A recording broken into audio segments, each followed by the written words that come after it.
लिया, बहुत कुछ देखा कोरोना काल में लोगों ने, और इसी समय कई लोगों की ज़िंदगी भी पूरी तरह से बदल गई।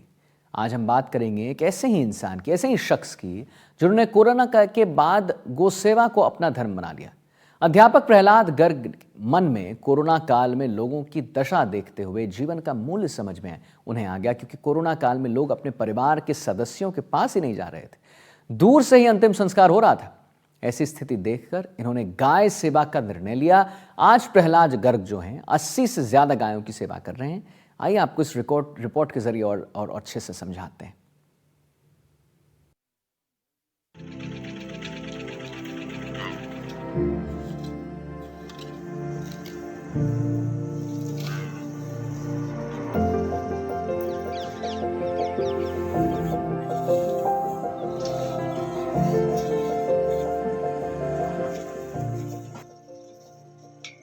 श्री माधव गौ संवर्धन और गौ सेवा संस्थान गौशाला, ये वो जगह है जहां गायों की सेवा की जाती है और गायों की सेवा का ये काम कर रहे हैं अध्यापक प्रहलाद गर्ग।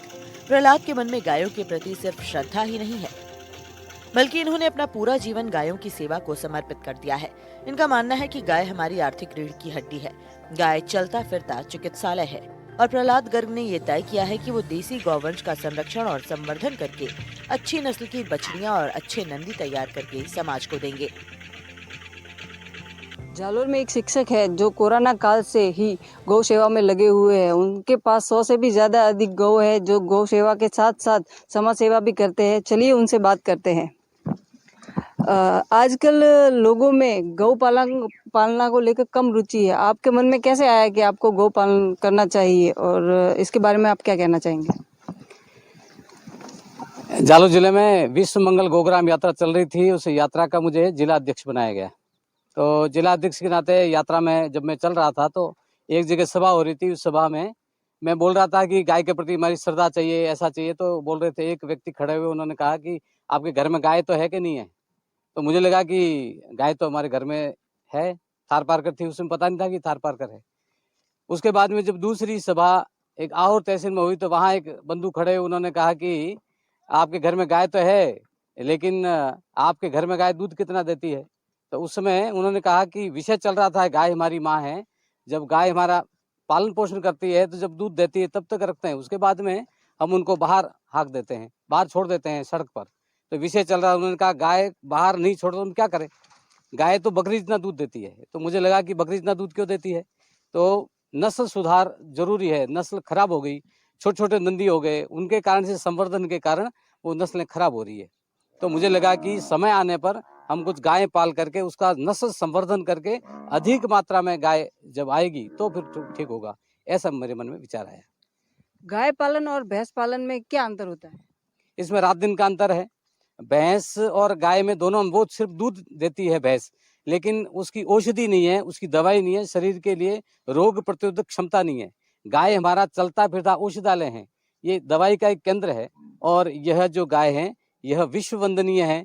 इसका गाय का दूध, घी, मक्खन, छाछ, गौमूत्र, गोबर, ये सब प्रकार की औषधि है और भारत की एक आर्थिक रीढ़ थी। इसलिए गाय और भैंस पालन में रात दिन का अंतर है। गाय पालन के क्या क्या फायदे हैं और इनसे कौन सी बीमारियां ठीक होती है? मैंने अभी आपसे कहा कि गाय है, चलता फिरता औषधालय है, दवाई का ही एक स्वरूप है।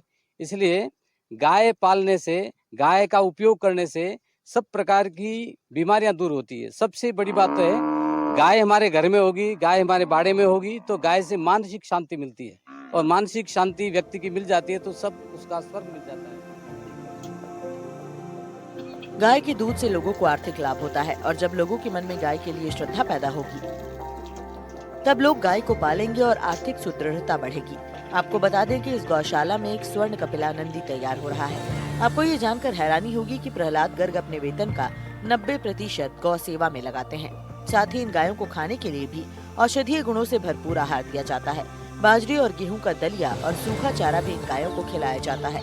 इससे गुणवत्ता वाले दूध का उत्पादन होता है और यहाँ का तैयार किया गया घी रोग प्रतिरोधक क्षमता को बढ़ाने का काम करता है। गाय पालन और भैंस पालन में क्या अंतर होता है? इसमें रात दिन का अंतर है। भैंस और गाय में दोनों, वो सिर्फ दूध देती है भैंस, लेकिन उसकी औषधि नहीं है, उसकी दवाई नहीं है, शरीर के लिए रोग प्रतिरोधक क्षमता नहीं है। गाय हमारा चलता फिरता औषधालय है, ये दवाई का एक केंद्र है। और यह जो गाय है यह विश्व वंदनीय है।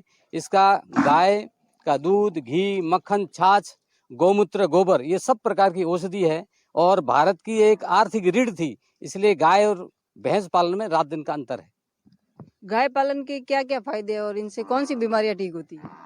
मैंने अभी आपसे कहा कि गाय है, चलता फिरता औषधालय है, दवाई का ही एक स्वरूप है।